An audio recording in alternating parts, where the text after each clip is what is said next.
Nung baguhan pa lang ako, dito ako laging nagkakamali yung pagtahi sa stretchable. One time nga meron nagpa-repair sa akin na stretchable. Nahiya ako kasi sabi ng customer ko, pumutok daw yung tahi sa sides. O di ba sino bang hindi mahihiya sa ganun? Syempre dahil baguhan ka nga, marami ka pang hindi alam sa mga technique.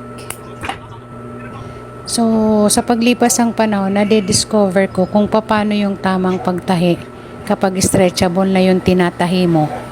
Yung pagtahi na kahit hindi mo siya banatin at kahit single high speed lang ang gamit ko, hindi pa din mapapatid yung tahi ng makina. So, sa pagtahi ko dyan ng stretchable, hindi ko binabanat yung tinatahi ko, kundi naka-isang posisyon lang yung kamay ko at hinahayaan ko lang yung pressure foot, siya yung magbabanat sa tinatahi ko.